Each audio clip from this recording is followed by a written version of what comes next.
Hello friends, आप सभी का स्वागत है हमारे आपके अपने यूट्यूब चैनल पे जिसका नाम है मेडिको। बहुत ही प्यारा नाम है ना। तो उसी प्यारे नाम के चलते हुए आपके लिए एक बहुत ही प्यारा टॉपिक लेके आए हैं जिसका नाम क्या है? पूलर नहीं नहीं फ्यू नहीं नहीं क्या है? अच्छा, प्लूरल इफ्यूजन। क्या नाम है उसका? Pleural effusion. तो आज अपन इस टॉपिक के बारे में बात करने वाले कि प्लूरल इफ्यूजन क्या होता है। हम इसके बारे में सारी चीज़ें देखने वाले हैं, उसका मैनेजमेंट, उसके सिम्टम्स, उसके कॉजेस और क्या देखने वाले? कुछ भी नहीं, सभी देखने वाले हैं, कुछ नहीं छूटने वाला। तो शुरू करते हैं। प्लू नहीं नहीं क्या प्लू नहीं नहीं क्या है? Pleural effusion. प्रोनाउंसिएशन ही बहुत हार्ड है भाई। तो लेट्स स्टार्ट प्लूरल इफ्यूजन। तो पहले सबसे पहले उसका डेफिनेशन देखते हैं अपने। तो उसको एक्सप्लेन करने के लिए मैंने एक आज बहुत ही अच्छा हथियार लिया है। हथियार देखना चाहोगे? ये देखो मेरा हथियार कैसा लग रहा है। देखो, pleural effusion is an accumulation of fluid in the pleural space. It may be transduced, serous और exudate। तो भाई साहब क्या बोल रहा है?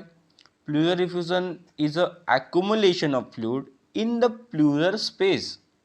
क्या बोल रहा है? एक्यूमुलेशन हो रहा है किसका? फ्लूइड का।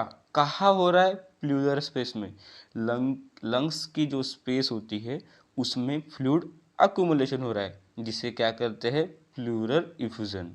उसके नाम में ही उसका मीनिंग छुपा हुआ है। सबके नाम में, अपने नाम में उनका मीनिंग जैसे वहाँ छुपा होता है, वैसे ही प्लूरल इफ्यूजन के नाम में उसका मीनिंग उसके नाम में छुपा है। तो क्या हो रहा है सीधी सी बात में? Accumulation of fluid in the pleural space. It may be transudate और एग्जीक्यूट। मतलब एग्जीक्यूट मतलब होता है या फिर इन्फ्लामेशन की वजह से जो फ्लूइड फॉर्मेशन हो रहा है सेल्स में या फिर ब्लड वेसल में, वो उसकी वजह से एक्यूमुलेशन हो रहा है। ओके। तो अरे ये देखो हमारा एरो बहुत ही सही जा रहा है। यहाँ पे देखो प्लूरल इफ्यूजन की इमेज है।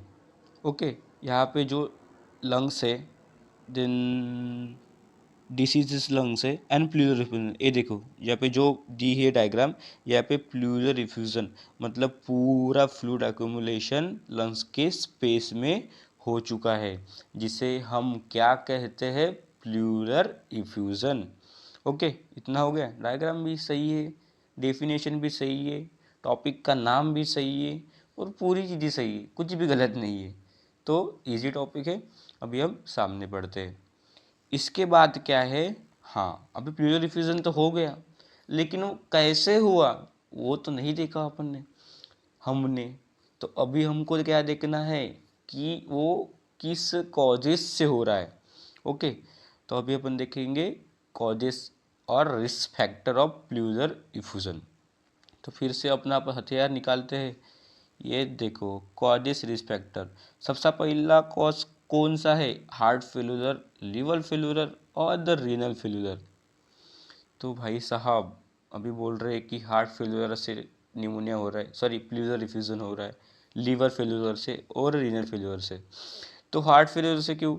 तो क्या होता है जब हार्ट प्रॉपर फंक्शनिंग नहीं कर पाता या फिर does not pump enough blood, ठीक है, तो उसकी वजह से क्या होता है? पल्मोनरी एम्बोलिज्म होता है।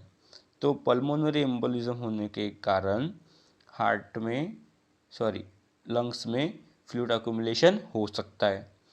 देन है लीवर फेल्यूलर। लीवर फेल्यूर की वजह से क्योंकि क्या होता है, अगर लीवर फेल्यूर हो रहा है तो अगर लीवर आपका फंक्शन प्रॉपरली नहीं कर पा रहा है तो उसकी वजह से जो ब्लड वेसल्स होते हैं लंग्स के, वो डायलेट हो जाते हैं।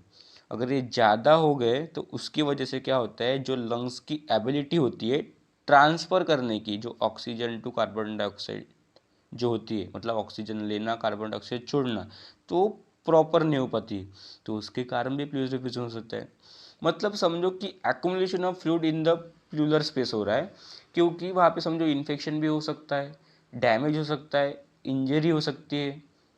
सही बात है। तो इन चीज़ों की वजह से वहाँ पे एक्युमुलेशन हो सकता है, कोई भी रीज़न हो सकता है। ओके, रीनल फेल्यूर से, क्योंकि रीनल फेल्यूर हो गया तो फ्लूइड रिटेंशन हमसे ज़्यादा होता है, तो ये भी एक कॉज है। नेक्स्ट क्या है?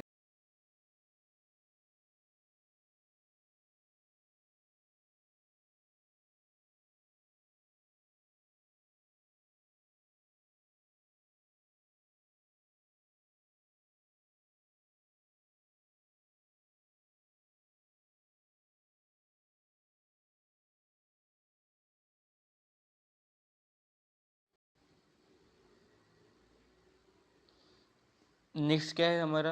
Lymphatic obstruction. तो इसमें क्या हो रहा है लिम्फेटिक ऑब्स्ट्रक्शन में, कि जो प्रॉपर जो लिम्फेटिक ऑब्स्ट्रक्शन मतलब समझो लिम्फोमा हो गया, तो उसकी वजह से अपने को एक्युमुलेशन होता है क्योंकि सेल डैमेज हो रहे हैं। नेक्स्ट क्या है? टीबी। अभी टीबी किससे होता है? मायोबैक्टीरियम ट्यूबरकुलाई एक उसका कॉज है, जो कि वायरस जो है उसकी वजह से टीबी होता है। तो अगर वो वायरस लंग्स में है तो उसकी वजह से भी fluid accumulation in the lungs mean the pleural diffusion हो सकता है। देन है निमोनिया। तो निमोनिया भी तो वही हो रहा है, फ्लूइड एक्युमुलेशन इन अल्वियोलाई हो रहा है, तो वो इन्फेक्शन आके प्लूरल स्पेस में भी आ सकता है ना। तो इसकी वजह से भी निमोनिया हो सकता है, निमोनिया की वजह से प्लूरल डिफ्यूजन हो सकता है। ये प्लूरल डिफ्यूजन तो बहुत ही दिक्कत दे रहा है ना। हाँ, दिक्कत भी देता है आफ्टर होने के बाद।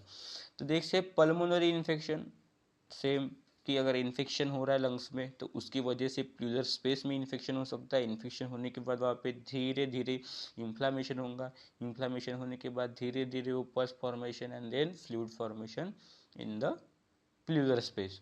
देन पार्शियल वायरल इन्फेक्शन, अगर वायरल इन्फेक्शन है, ठीक है। देखो प्लूरल फ्यूजन मैंने पहले ही बताया है कि किस किस से हो सकता है। इंजरी हो गया, वहाँ पे कुछ इन्फ्लामेशन हो गया, वायरस चला गया, बैक्टीरिया चला गया, ओके, या फिर कोई अदर ऑर्गन फेल्यूलर है तो उसकी वजह से प्लूरल डिफ्यूजन हो सकता है। देन पल्मोनरी एम्बोलिज्म, हाँ, जैसे कि हार्ट प्रॉपर पंप नहीं कर पा रहा तो उसकी वजह से क्या होता है, इनफ ऑक्सीजन नहीं मिल पाता है ना लंग्स को, तो उसकी वजह से भी फ्लूइड डिफ्यूजन हो सकता है। नेक्स्ट है न्यू प्लास्टिक ट्यूमर, मतलब अगर ट्यूमर कैंसरस सेल से तो उसके वजह से भी फ्लूइड डिफ्यूजन हो सकता है। देन क्या है, अभी देखेंगे उसका साइन एंड सिम्टम्स क्या है। अभी ये तो पता चल गया कि किससे हो रहा है, अभी होने के बाद क्या हो रहा है अभी अपने को वो देखना है। तो अभी अपन देखेंगे उसके सिम्टम्स। तो सिम्टम्स में सबसे पहले क्या देखेंगे अपन? Chest pain, then fever, then coughing, then chills, then dyspnea and then sign and symptoms of other underlying cause. ये एरो बहुत ही सही है ना, हाँ बहुत ही प्यारे एरो है। तो देखो अभी है उसके सिम्टम्स। तो सिम्टम्स में क्या देखा आपने? चेस्ट पेन हो रहा है क्योंकि लंग्स में अगर कोई भी दिक्कत आती है ना, तो लंग्स का अर्थ अपने एक जो चेस्ट कैविटी, थोरेसिक कैविटी, उसमें कुछ इन्फेक्शन हो रहा है, इन्फ्लामेशन हो रहा है, इंजरी हो रही, चेस्ट प्रॉब्लम होंगी। ज़्यादा इन्फ्लामेशन हो रहा है जिसकी वजह से फीवर आएगा, कफिंग होगा क्योंकि अपन प्रॉपर अपना ऑक्सीजन वेंटिलेट नहीं हो पा रहा है, चील्स ठंडी लगेंगी, डिस्पिनिया हो रहा है क्योंकि डिस्पिनिया मतलब ब्रीथिंग डिफ़िकल्टी, क्यों होगा? क्योंकि ऑक्सीजन सप्लाई प्रॉपर नहीं हो पा रहा है अपने लंग्स को, लंग्स की वजह से पूरे बॉडी को सप्लाई नहीं हो पा रहा है। तो हमारे लिए ये सब दिक्कतें हो सकती है आफ्टर प्लूरल इफ्यूजन। और other sign and symptoms underlying cause, मतलब वो कॉज डिपेंड करता है अकॉर्डिंग टू उसके कॉज, उसके उसको बाकी सिम्टम्स हो सकते हैं। देखो लंग्स की अगर प्रॉब्लम हो रही है हमको, कोई भी लंग्स का डिसीज हो, तो ये जो सिम्टम्स है, सिम्टम्स सभी नॉर्मल रहते हैं, कुछ एक दो इधर उधर पकड़ लो वो भी छोड़ दो, लेकिन बाकी जो भी सिम्टम्स होते हैं ना सेम होते हैं, नॉर्मल डिस्पेनिया बोलो। क्योंकि लंग्स मतलब एक ऐसा ऑर्गन है बॉडी का जहाँ से अपने को पूरा बॉडी सप्लाई, बॉडी में ऑक्सीजन का सप्लाई होता है, क्योंकि लंग्स का काम ही वही है ऑक्सीजन सप्लाई करना पूरे बॉडी को। तो उसको अगर कोई दिक्कत आ रही है ना, तो सबको दिक्कत आएंगी, सही बात है, वही ऑक्सीजन ही देगा लंग्स, तो बाकी ऑर्गन को भी दिक्कत आएंगी। तो क्या होते हैं अपने जो भी ऑर्गन्स है एक में से रिलेटेड है हमारे जो ऑर्गन्स है, ओके। तो अपन देखेंगे अभी उसके सिम्टम्स हो गए, अभी देखेंगे उसके कॉम्प्लिकेशंस क्या होते हैं। अगर अपने को प्लूरल डिफ्यूजन हो रहा है तो उसके कॉम्प्लिकेशंस क्या है। तो कॉम्प्लिकेशंस में सबसे पहला कॉम्प्लिकेशन है रेस्पिरेटरी फेल्यूर। अच्छा सही बात है भाई, रेस्पिरेटरी फेल्यूर तो होने ही वाला है, क्योंकि लंग्स का डिसीज़ है। लंग्स के डिसीज़ में ये सब उसको चीज़ें में सिम्टम्स आ रहे हैं, इतनी चीज़ें हो रही है, समझो इन्फेक्शन हो रहा है, फ्लूइड अकोमुलेशन हो रहा है, तो उसकी वजह से रेस्पिरेटरी फेल्यूर, मतलब रेस्पिरेटरी सिस्टम काम करना बंद कर देंगी। अगर रेस्पिरेटरी सिस्टम काम करना बंद कर दी तो आपको भी पता है क्या होता है। ओके, नेक्स्ट क्या है, अभी अपन नेक्स्ट देखेंगे उसका डायग्नोस्टिक इवोल्यूशन और डायग्नोस्टिक फाइंडिंग, मतलब उसके लिए अपन क्या कर सकते हैं। तो क्या कर सकते हैं, देखो सबसे पहले है चेस्ट एक्सरे, है ना। चेस्ट एक्सरे में अपन चेस्ट एक्सरे हो गया, सीटी स्कैन हो गया, प्लूरल बायोप्सी हो गई, थोरासिंथेसिस हो गया, फिजिकल एग्जामिनेशन, प्लूरल एस्पिरेशन जिसे पैरासिंथेसिस कहते हैं, और the other investigation depend on the cause of effusion, मतलब उसका कॉज डिपेंड करता है कि अपन कौन सी टेस्ट करने वाले हैं। तो चेस्ट एक्सरे, एक्सरे तो सबको पता है। देन सीटी स्कैन कर सकते हैं इन्फेक्शन वगैरह देखने के लिए कि कहाँ इन्फेक्शन है, क्या है, कितना इन्फेक्शन है। देन प्लूरल बायोप्सी, मतलब लंग्स का छोटा सा एक सैंपल लेके उसके ऊपर अपन एग्जामिन कर सकते हैं। Then is thoracentesis. तो थोरासिंथेसिस मतलब क्या होता है, रिमूव फ्लूइड और air from the lungs. Okay, तो क्या होता है, अपन क्या करते हैं, बस छोटा सा एक, मतलब सॉरी, फ्लूइड रिमूव करते हैं, किससे, लंग से, जो कि जो भी फ्लूइड अकोमुलेशन हुआ है ना वो कम करने के लिए अपन लंग से फ्लूइड बाहर निकालते, रिमूव करते हैं। Then physical examination, physical examination करेंगे अपन उसका, अगर कुछ स्वेलिंग दिख रही है थोड़ा सी कैविटी में, या फिर उसको आस्कल्टेक आस्कल्टेक करके देखेंगे, है ना, पाल्पेट करके देखेंगे, कुछ अगर दिख रहा है वहाँ पे, मतलब स्वेलिंग हो गया होगा या फिर एडिमा हो गया होगा, तो अपन देख सकते हैं। नेक्स्ट है पैरासिंथेसिस या फिर प्योर एस्पिरेशन। तो ये क्या होता है, ये भी एक बॉडी का फ्लूइड सैंपलिंग होता है, जिसमें क्या होता है, मतलब इस एक यूँ करते हैं जिससे अपने अपन एग्जामिन कर सकते हैं कि इन्फेक्शन कितना है। ओके, देन क्या है, other investigation depend on the effusion. Example में स्पूटम कल्चर हो गया, स्पूटम कल्चर में भी अपन दे सकते हैं उसको कौन सा इन्फेक्शन हो गया है, वायरल इन्फेक्शन हो गया है या फिर कुछ मतलब बैक्टीरिया का इफेक्ट हो गया है, तो उसमें वो स्पूटम कल्चर में देख सकते हैं। नेक्स्ट है ईएसआर। तो ईएसआर में क्या है, ईएसआर मतलब क्या होता है, erythrocyte segmentation rate. Okay, next क्या है, ईएसआर, सॉरी ईएसआर तो हो गया। ईएसआर क्यों करते हैं अपन, ईएसआर इसलिए करते हैं क्योंकि इन्फ्लामेशन देख सकते हैं अपन। ओके, तो इतना सब हो गया अपना। तो अभी अपन क्या देखेंगे, उसका डायग्नोस्टिक इवैल्यूएशन हो गया अभी तो। हाँ ये देखो, थोरासिंथेसिस की सॉरी इमेज डाली है। नेक्स्ट है मेडिकल मैनेजमेंट। तो मेडिकल मैनेजमेंट में अपन क्या कर सकते हैं, उसके लिए अभी अपन वो देखने वाले हैं। तो मेडिकल मैनेजमेंट में सबसे पहले क्या है, treatment. Treatment is aim at underlying cause, हर डिसीज और tumour. Then thoracentesis is done to be remove fluid, collect a specimen and relieve dyspnea। तो यहाँ पे क्या बोला है, treatment is aim at the underlying cause, मतलब उसके कॉज पे उसका ट्रीटमेंट डिपेंड करता है, फिर अपन उसके अकॉर्डिंग टू कॉज उसको ट्रीटमेंट देते हैं। समझो हार्ट डिसीज है, ट्यूमर है, तो उसके अकॉर्डिंग अपन उसको ट्रीटमेंट देंगे। नेक्स्ट थोरासिंथेसिस, मतलब अभी बताया था मैंने आपको कि थोरासिंथेसिस मतलब क्या होता है, रिमूव फ्लूइड और air from the lungs. Air remove करना है फिर फ्लूइड रिमूव करना, तो अगर फ्लूइड ज़्यादा हो रहा है लंग्स में तो अपन वहाँ से फ्लूइड रिमूव करते हैं। Then thoracentesis is done to be remove. अच्छा ये तो हो गया, सही बात है, डबल डबल पढ़ा रहा हूँ मैं। तो नेक्स्ट क्या है, for malignant diffusion, local hot application. Local hot application से क्या होता है, थोड़ा मसल्स रिलैक्स होते हैं, स्मूथ होते हैं, है ना, फ्री हो जाते हैं। देन है pleurodesis, production of the adhesion between the parietal and visceral pleura accomplished by the tube thoracostomy pleural effusion स्पेड्रानिन। हाँ, तो इससे क्या होता है, अगर वहाँ पे अपन एक डायग्नोस्टिक प्रोसीजर करके, इसिजन करके उसमें ड्रेनेज डाल सकते हैं, जिससे कि वहाँ से जो भी फ्लूइड निकल रहा है वो धीरे धीरे ड्रेनेज से बाहर आ जाए। इसके लिए फॉर मैलिग्नेंट डिफ्यूजन, मतलब कैंसरस सेल है तो उसके लिए अपन ये प्रोसीजर करते हैं। नेक्स्ट क्या है, अपन नर्सिंग मैनेजमेंट, सबसे इम्पोर्टेंट नर्सिंग में, है ना। तो नर्सिंग मैनेजमेंट में क्या है, असेसमेंट। तो असेसमेंट में क्या करने वाले अपन, history collection of previous pulmonary condition, assess the patient for dyspnea. हाँ, एरो तो भूल ही गया था मैं, ये देखो, collect the history of previous pulmonary condition, assess the patient for dyspnea and tachypnea, sorry tachycardia, हाँ वही हो गया। Auscultated and percuss lungs for the abnormalities, मतलब अपने को असेसमेंट करना है, अपने को उसका एग्जामिनेशन करना है, किसका, पेशेंट का, रिगार्डिंग टू प्लूरल इफ्यूजन।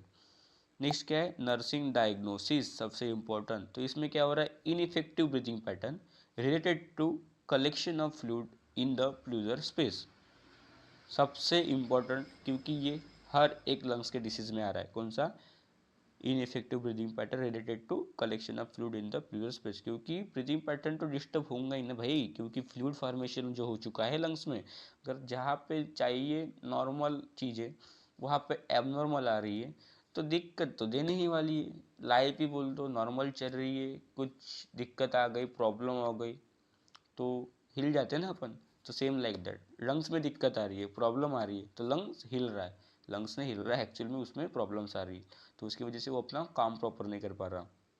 तो उसके लिए नर्सिंग इंटरवेंशन क्या है, maintain normal breath pattern of patient, patient का नॉर्मल ब्रीथ पैटर्न अपने को मेंटेन करना है। चेस्ट ड्रेनेज, जैसे कि अपन ने थोड़ा सिंथेसिस किया था, है ना, उसके अपन चेस्ट ड्रेनेज लगा सकते हैं, जिससे कि जो भी फ्लूइड है वो धीरे धीरे बाहर आ रहा है। Then provide treatment underline cause, जैसा अपन ने पहले ही कहा था कि उसके कॉज के ऊपर भी डिपेंड करता है। अपन अगर कॉज फाइंड कर रहे हैं कि उसको प्रॉपर इस कॉज से प्लूरल इफ्यूजन हो रहा है, तो उसके रिगार्डिंग अपन उसको ट्रीटमेंट देते हैं। Then evaluate the patient for sign of hypoxia, sign of hypoxia, okay. Then assist with the thoracentesis in if indicated, अगर तो असिस्ट विद थोरासिंथेसिस, अगर उसको थोरासिंथेसिस प्रोसीजर की गई है तो उसको अपने को असिस्ट करना है। Then administrate oxygen as a indicated, oxygen सबसे important, oxygenation in the lungs disorder, क्योंकि ऑक्सीजन की सबसे ज़्यादा कमी होती है, डिस्पेनिया होता है पेशेंट को।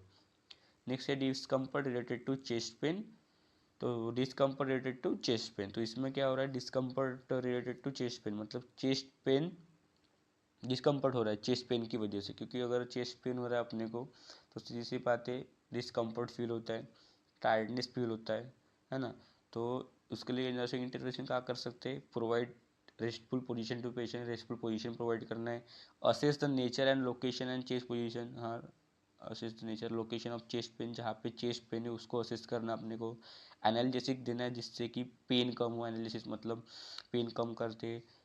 Provide mouth care frequently mouth care करना है, जिससे कि पेशेंट की माउथ की ऑर्डर ना आए, स्मेल ना आए। Give dry and warm condition to the patient, patient को dry and warm condition provide करना है।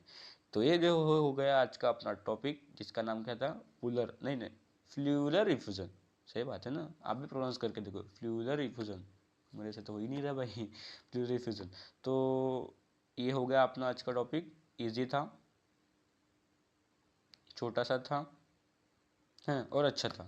तो अगर वीडियो अच्छा लगा होगा तो वीडियो को लाइक कर देना, सब्सक्राइब कर देना, and thank you so much for watching the video.